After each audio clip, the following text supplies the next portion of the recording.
Welcome to the Grow Strong Leaders podcast.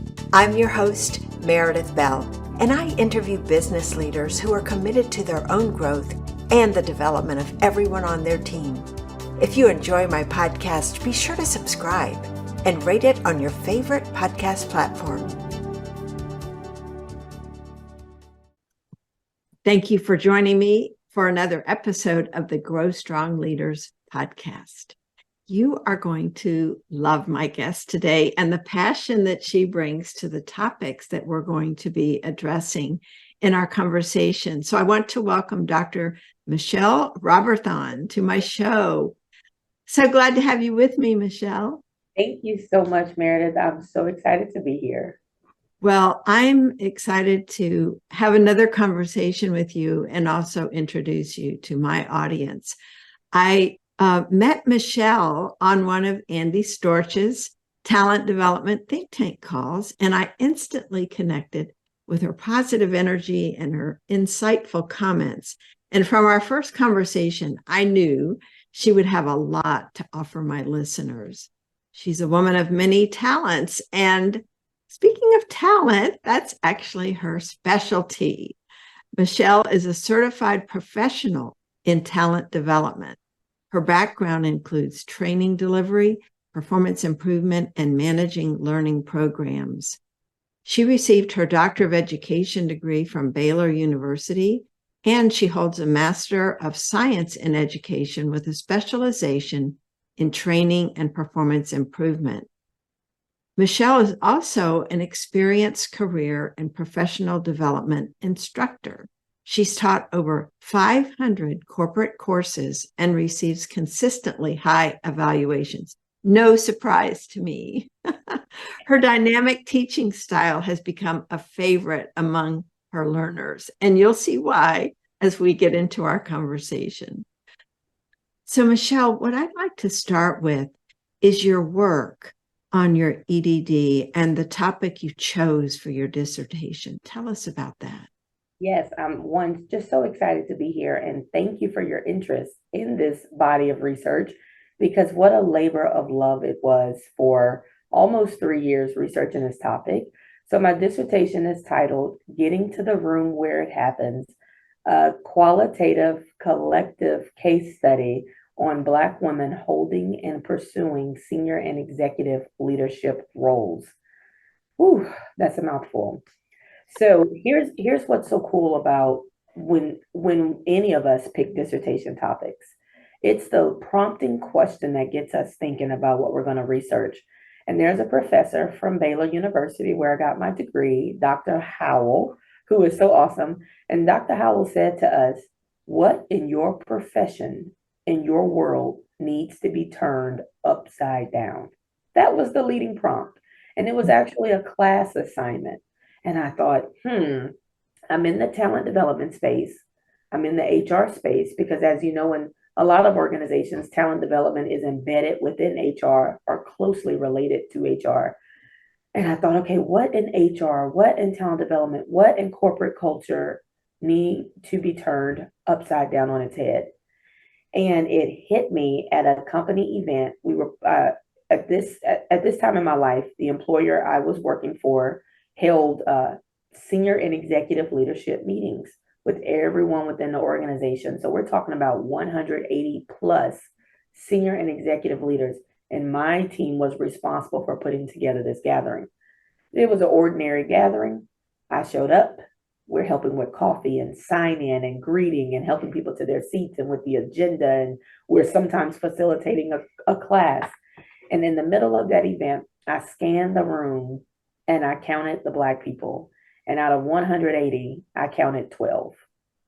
12 out of 180 of the highest paid, highest autonomy, biggest responsibility, influence, impact, decision-making leaders over an 18,000 person organization.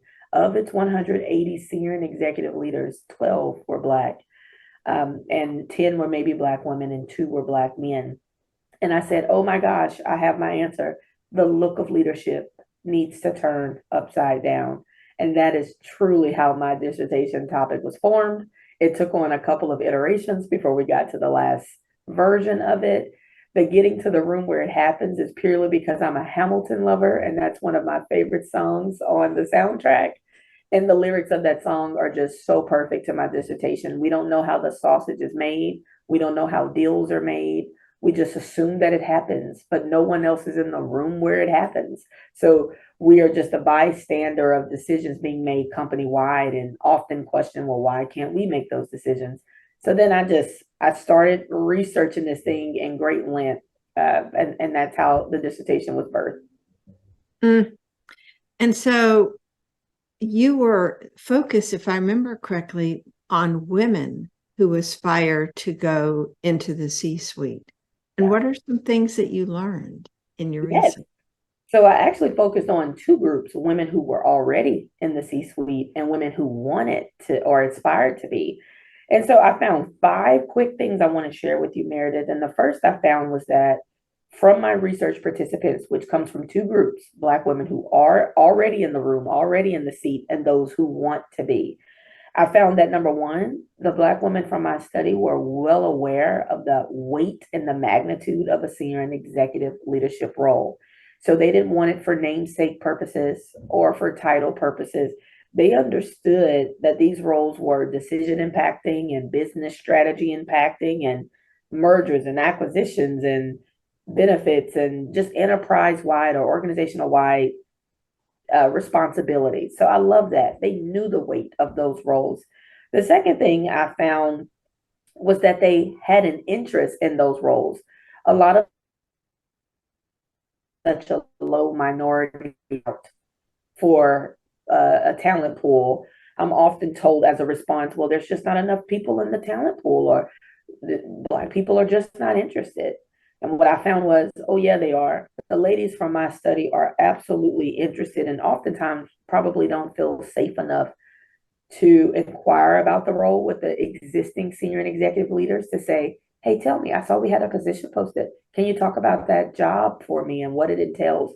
Most people don't even have relationships with senior and executive leaders at their own companies to ask those questions to. They either don't know how to apply or they feel discouraged thinking they won't pick me anyway, so I just won't throw my name in the hat. But what I found was that they were absolutely interested in those roles. The third thing I found was that they were super duper resilient, and they being Black women. And of course, I know that from my own lived experience, but all of these women had stories, heartfelt stories of workplace trauma and disrespect. And yet they still wanted to lead at the highest levels of leadership. And yet they still didn't quit their jobs. I heard horror stories about colleagues that didn't look like them, that physically assaulted them, that said just very disrespectful and microaggressive like things. And they didn't go running from the hills, running for the hills, and they didn't quit and go, oh gosh, I can't work in predominantly white spaces. Nope, they wanted to stay. They sought mentorship outside the organization or other allies within the organization. Their resiliency against prejudice and unconscious bias was so commendable. The fourth thing I found was the impact of a lack of career mentorship has had on Black women. And so a lot of them noted that they need a mentor to help them navigate things like office politics, or to introduce them to people within their organization that's not in their network, or to show them how to complete role-based functions. So you often will see Black women in HR roles or chief administrative officer roles, but you don't see them in finance so much, or science, technology, math roles, or operations. And a lot of times we see those tasks or those job functions as being too complex, but who's going to teach them? If my degree isn't an MBA, a Master's of Business Administration, who's going to teach me some of these business fundamentals so that that doesn't become a lifelong barrier to why I can't be in a senior operational role? And finally, what I found was people in top levels of leadership absolutely have to commit to building meaningful relationships with their Black female employees. And this meaningful has to be more than a hi and bye. It has to be more than when it's around the holidays in December and senior administration serves a meal and they go, check, I connected with frontline people. That's not meaningful. Or you passing out company swag because you're celebrating a company win. So you're going to be the senior leader who pass out shirts. And because you went to the housekeeping department or cafeteria department where you primarily see a lot of minority workers, sometimes senior leaders will check that off the list and go, I've done my due diligence. I've talked to the minorities, and yet it was not a meaningful conversation. Yet it's not memorable. It is not optional for top leadership positions to build meaningful relationships all throughout their organizations. And so one of the goals of my research is to encourage those leaders to intentionally build relationships inside of their organization with people who currently don't have a seat at the table. All five of those are so important. And then combined, wow. I know. It's a lot. And so I want to hear more about your thoughts on turning this upside down now that you know what these areas are. And personally, you've experienced some of them. What do you see as some steps? Because I know, many of my listeners work in organizations where they would be eager to help implement some of the things that you would suggest. So I would love for you to share specifically, what have you learned from your own practices in your own organizations where you've worked, and then other organizations where you might have colleagues that work and they can report some things they're doing that are very positive. Absolutely. Where everyone needs to start is baseline data. There needs to be some sort of objective view of the current demographics within your organization. So I have about four leading questions that might help. The first thing, whether you're in an HR or a senior executive leadership role, you should ask yourself, what race and gender are in positions with the most influence and financial gain at my company? So get a lay of the land demographic wise. How many women, how many men, how many white, how many black, how many white female, white male, how many black female, black male in every demographic. Pacific Islander, Indian American, Native American. I mean, go down the list, get nuance, even ages. I teach a lot of classes about hiring, employment law, and things you can and can't say. And when I'm teaching those classes, when I'm going over all the things that are against the law to discriminate against, I'll say, if it's a law, it's because it was a problem. So age needs to be on that list, because let me tell you, 40 is young for that to be a law that you can't discriminate hiring, firing, promoting wise in the workplace with people who are 40 plus. I'm thinking 40 is young. Well, why is that on the list? Because there was some discrimination that happened with people in their 40s. So I say that to say, don't leave age off. It's not just race and gender. Mhm. Add everything you could possibly think of, just to get a lay of the land, and add salaries for sure. Add position titles, because I want to know what demographic is holding the most influence and the most financial gain. Another question that would help a lot of people who are trying to turn this upside down is make a list, an honest list of implicit and explicit perks that are bestowed to senior and executive leaders. What I found was, when you tell somebody who's in a privileged seat, like a senior and executive leader, like I have been, like I am now, I'm fortunate to be a senior executive in my current work. But what I found is, when people are not aware of the power of their position, they also don't acknowledge the implicit perks that come with it. The explicit perks would be pay. Sometimes there's a parking spot attached, or some other stock investing options that are very unique. But there are some implicit ones too that we're so accustomed to that we won't even see it as a perk, such as if your organization sponsors a lot of events and there's always a table, and you always get invited to attend a luncheon or a dinner. You would probably say, well, who would see that as a perk? A person who was hungry and wanted a meal, a person who wanted to network with other people in the community during work hours but don't have the opportunity to do so, a person who wanted to go to a lunch and learn to learn but didn't have development opportunities. What a perk to senior and executive leaders.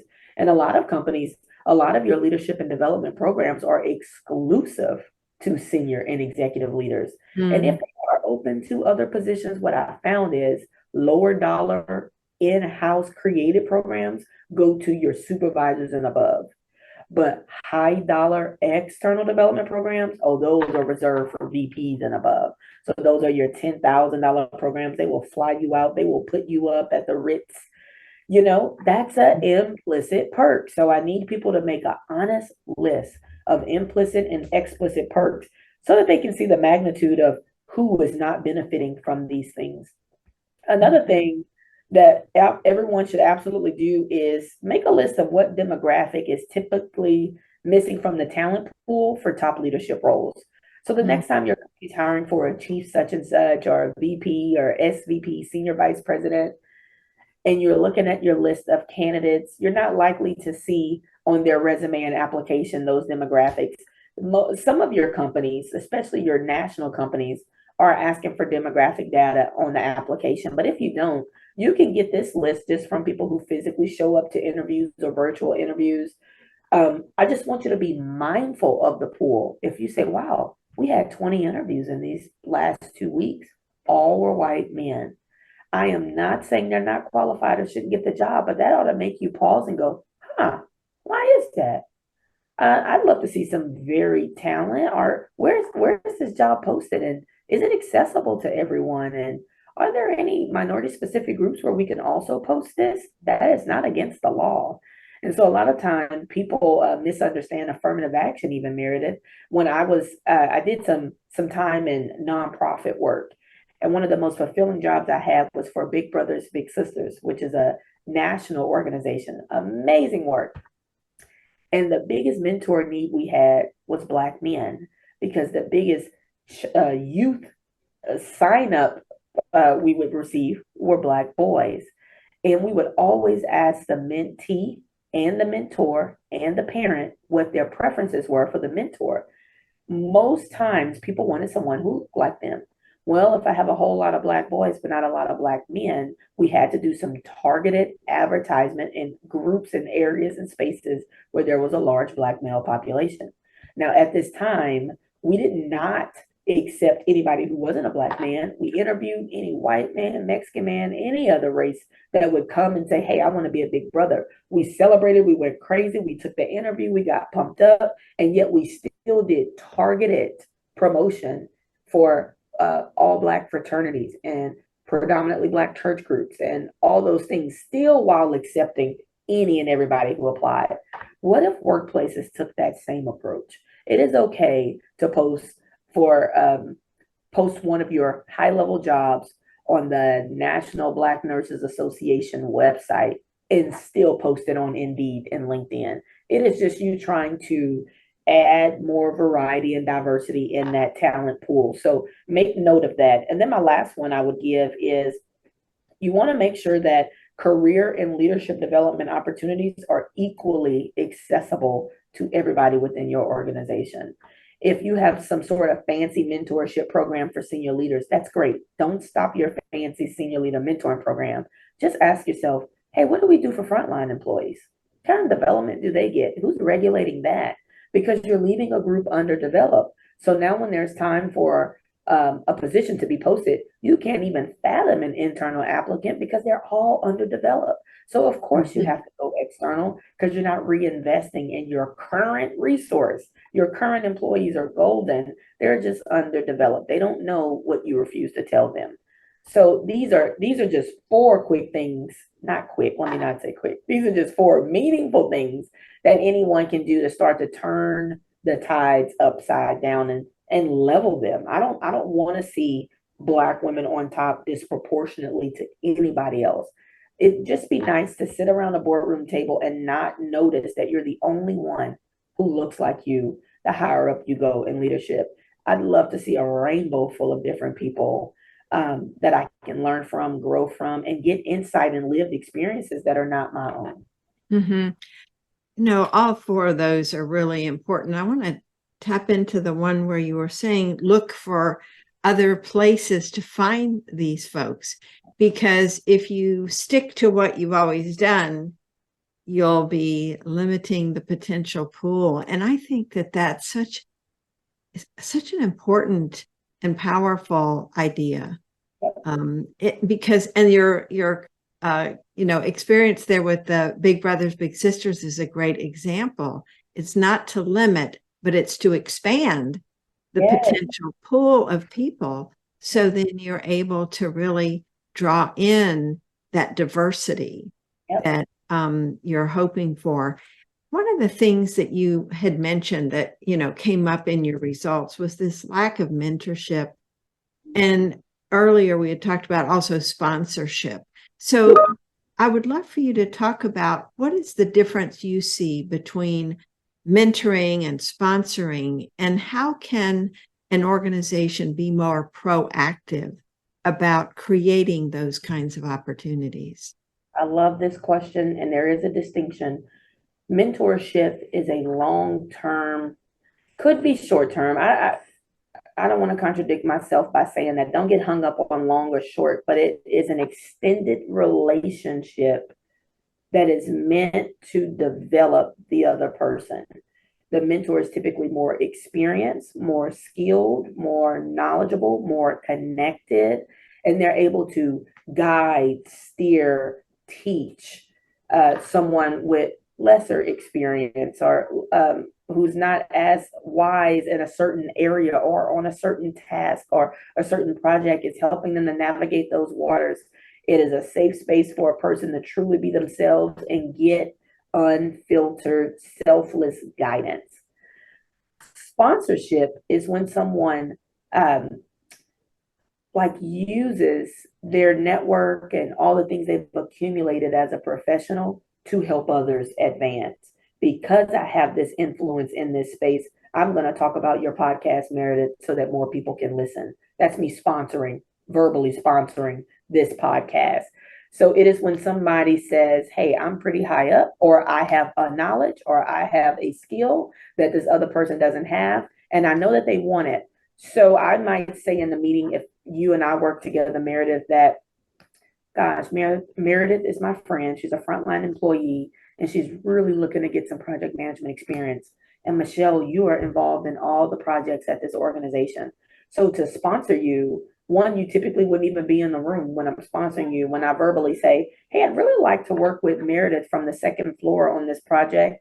I've enjoyed every encounter I have with her. She's shown initiative and willingness.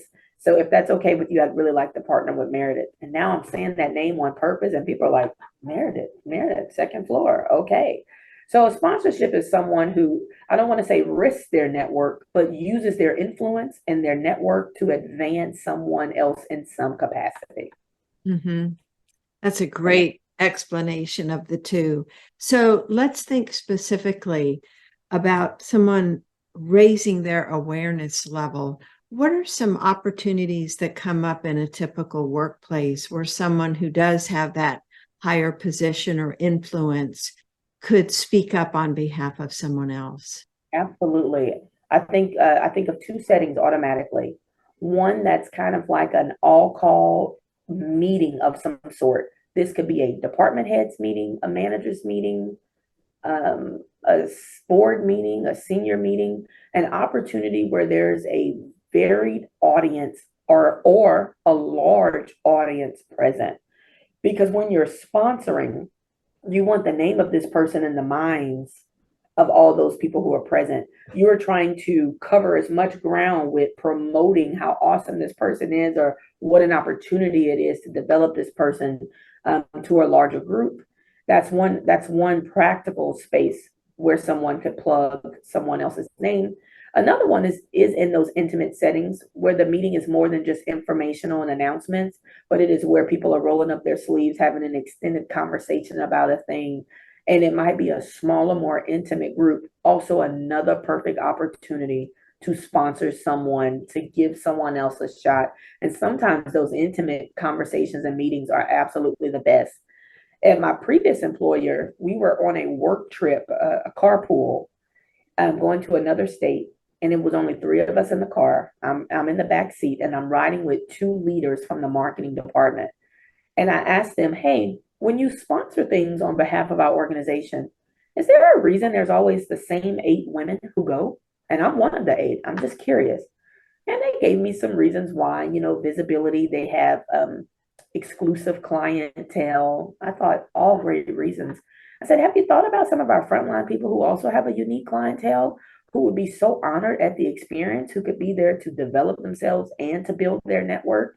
And they said, we've never considered them. I said, yeah, you might want to give that a shot.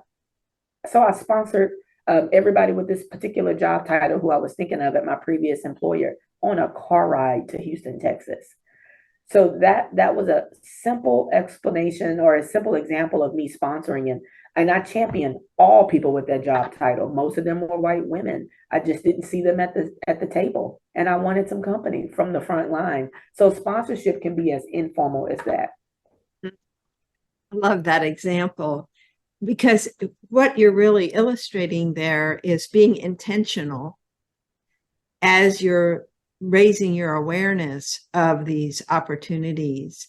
Yeah. And, as we're talking about this, I'm just thinking how the sponsorship and the mentoring really are connected, because if you have trouble coming up with the name of someone to recommend, then who might you sponsor or who might you mentor that you could help become better prepared to step into one of those roles? So I just think if people aren't given the opportunity to be mentored by people who can help them accelerate their career, it's unlikely their names are going to come up in a conversation where we're trying to think of who might be a good person to move into a specific position. Oh, that's so good. When you said that, it almost made me think about there could be a mentor to sponsor program. Mentor them Yes, until you're able to yes. confidently say, I'm going to sponsor them. How awesome would that be? Because in real life, what I would have done if I was still with my previous employer is if the marketing department said, Mechelle, I love that idea, and we're going to start with Jane Doe, inviting her to the next sponsored lunch that our company pays for.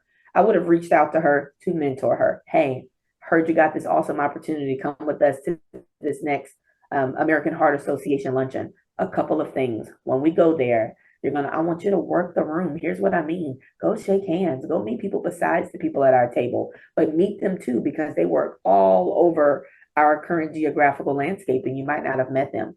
Don't be intimidated. Bring a notebook, take notes, get excited.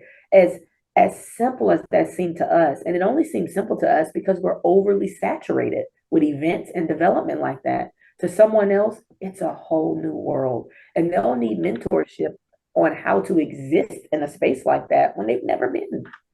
Mm-hmm. Great point. Great point. I think that's a neat program you can initiate, the mentor to sponsorship. I like that. I like that. And with your creative brain cooking, I can see the wheels turning. Yes. Well, one of the other topics, so I want to make sure we get to, Mechelle, that you know so much about because you've been very intentional yourself, is this whole topic of offboarding.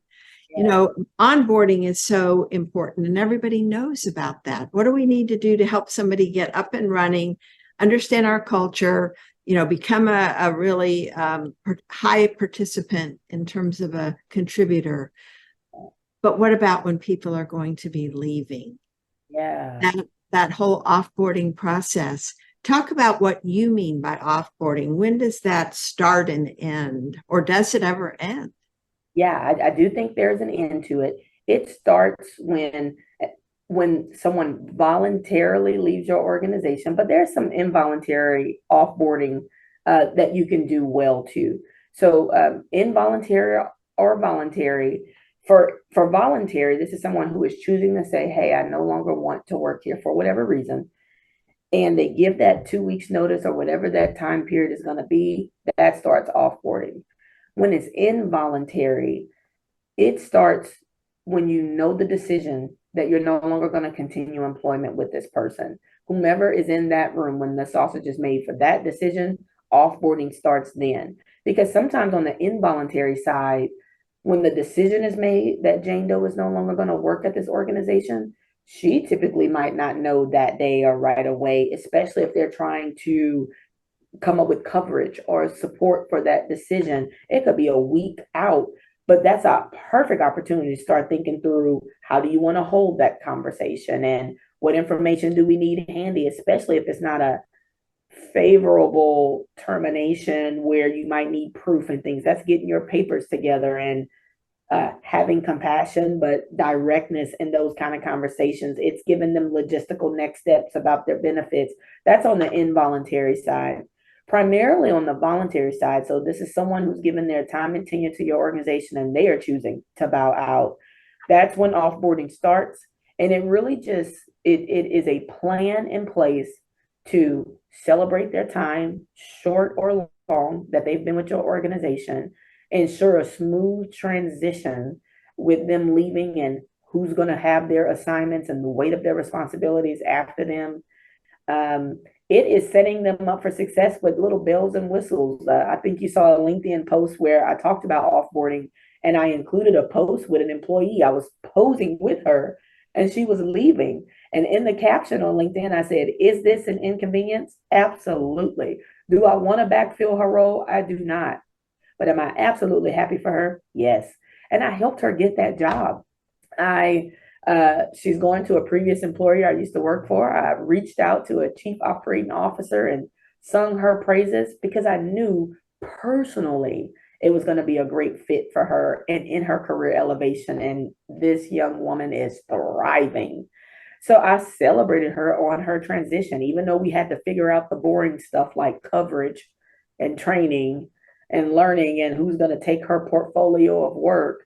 We threw in a lot of fun there too, like throwing her a going away party and getting her a gift made and loving and hugging on her to really just say, "Hey, thank you for trusting me. And thank you for using your talents and skills at this organization with me at the helm. I don't take that lightly."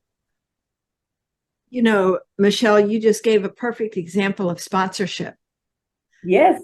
in your advocacy on her behalf to this former employer of yours.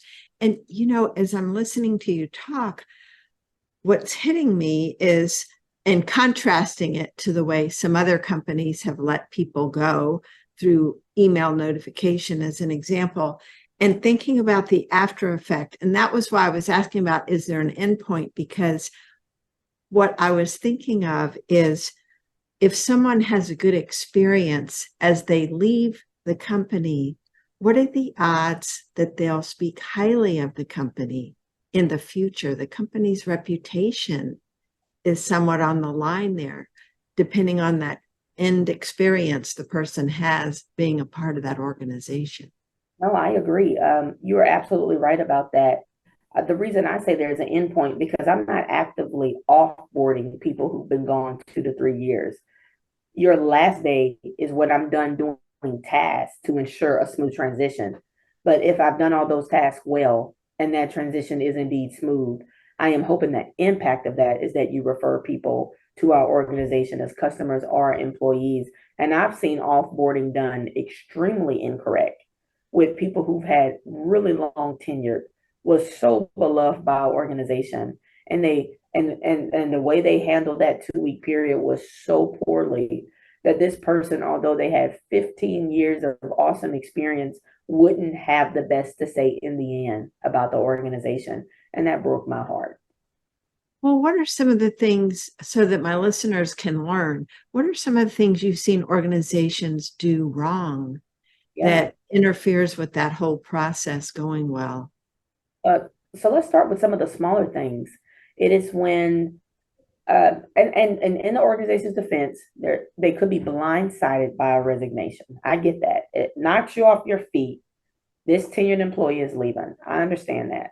But how you handle that matters, because if you start to snub them, if you normally would invite them to lunch, but you no longer invite them to lunch, you've stopped talking with them, you are visibly upset with them, that makes for a very rough ending for that person. You've ceased to include them on things without an explanation. Now, that makes sense, Meredith, if you're in the thick of a project and John Doe said he's leaving, you might say, "Hey, John, let's cap your work here because you don't need to get in the weeds on this." But in a lot of organizations, when they're doing this wrong, there's no conversation with John. We just don't add him on the email anymore. or John can see we're meeting in the conference room, but suddenly his invite's not there and he's going, well, what's going on with that? So now he knows, wow, they must be really mad that I'm leaving. What a horrible taste in someone's mouth. And one I've seen that I have been very vocal about it being distasteful is if an employee was in a paid learning program. Let's say it was external to the organization, some leadership development program. Maybe it's some high dollar program. And unfortunately, they resign while they're in that program. I've seen organizations ask people for that money back. And there could be a big argument about that on the HR side. Well, they quit and we paid for it. Maybe their other employer can pay for it. I think there should be a number of factors that go into that decision. If you just started with me a month ago, I paid $14,000 for this leadership program and you quit. I have no credibility built with you yet, no trust established. And it seemed like after 30 days, you're using this as a come up. Maybe so, but of course that could be more eloquently typed out in an employee handbook. But I definitely think this is where tenure and work performance should come into play because if I've been there 20 years, I don't owe you anything leaving because I've given you everything for 20 years, you know? So I've seen organizations who've done that with long-term tenured folks, and they absolutely did not receive it well at all. And it felt like a spiteful repercussion to them putting in their 2 weeks. And even though HR has come up with some very justifiable reasons as to why they need repayment, it wasn't communicated in an eloquent way. So of course, this employee is left to tell themselves a story about what that exchange and that interaction. Mhm.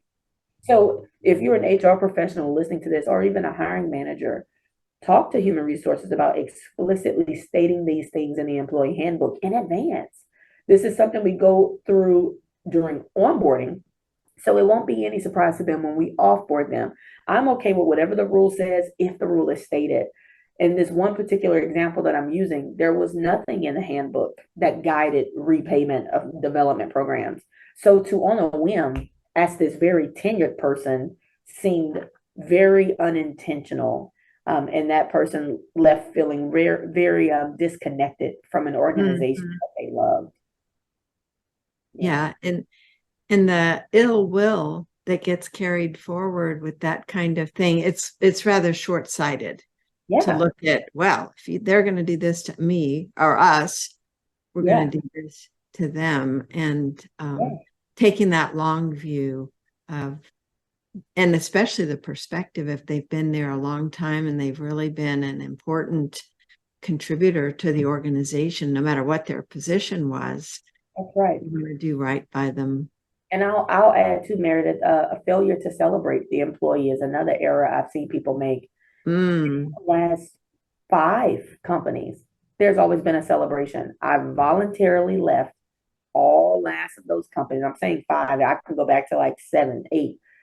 But the last 5 right off the top of my head have all celebrated me, from gifts to tears and hugs to lunch on the company and invite employees to come eat with me to just music being played and fun and lots of like great memories. One role that I left in healthcare, on my last day, they had an ice cream party for me. I had had some medical challenges during that time, and I couldn't get many solid foods down, but I could with liquids and thin things like chips or ice cream. And they knew that. So the HR director reached out and said, hey, I don't know the status on your health situation. I said, yeah, solid foods are still difficult right now. She goes, well, what's easy? I said, ice cream. But let me tell you, she's such a great leader that if I would have said smoothies, it would have been a smoothie party. If I said chips, that's intentional. And it meant everything. No one asked me about my health at that party because I've been keeping them largely in the loop. They enjoyed that. I let them eat lunch first. So I didn't go to the office while they were eating all their solid foods because it was a very difficult time for me, really. Yeah. So I purposely went when it was after lunch. So that was our dessert. And it doesn't have to be big, everybody. So it's ice cream. That didn't cost us much money to do. And these ladies have put together a binder they probably got from Office Depot. And everybody took a page and put pictures and memories and nice words and like love letters to me about working with me. I will cherish that binder for the rest of my life. That's Mm. how they sent me off. even though they were absolutely devastated that I was leaving. So a Mm, good send off is good promotions. I have referred people to all five of those companies since I've left. mm. Every Absolutely easy. No one pays me to do it, and no one knows it's coming. There is never an agreement that I'll send as many people your way. I organically do it because I was so celebrated while I worked there, and I was celebrated in my transition out of there. Mm. Wow, that's such a valuable lesson. Thank you so much for sharing that. And of course, it does not surprise me at all that they celebrated you being there and also, wanted to wish you well, because that's the kind of energy you bring when, you join an organization, you give it your all.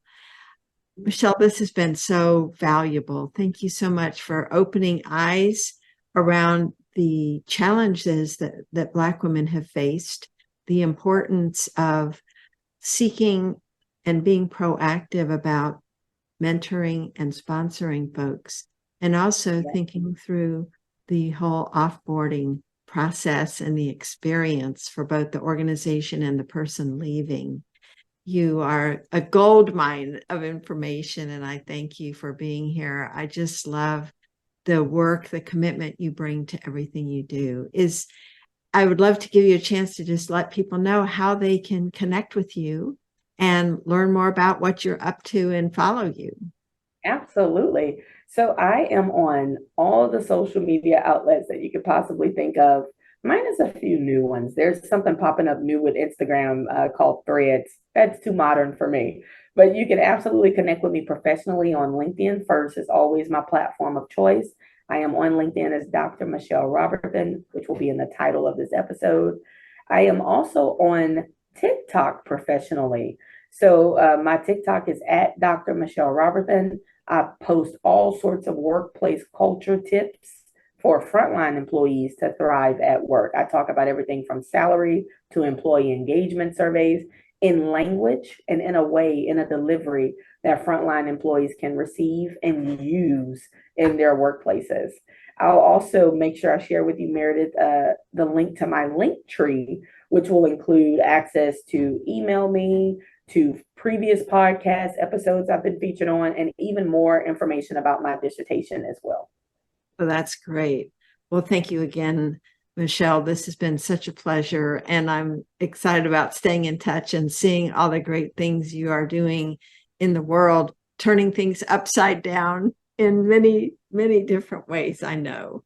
Thank you. It's been a pleasure. Thank you for having me, for being an amazing ally, and just having a listening ear. It means the world. Thank you. Thanks for tuning in to my podcast.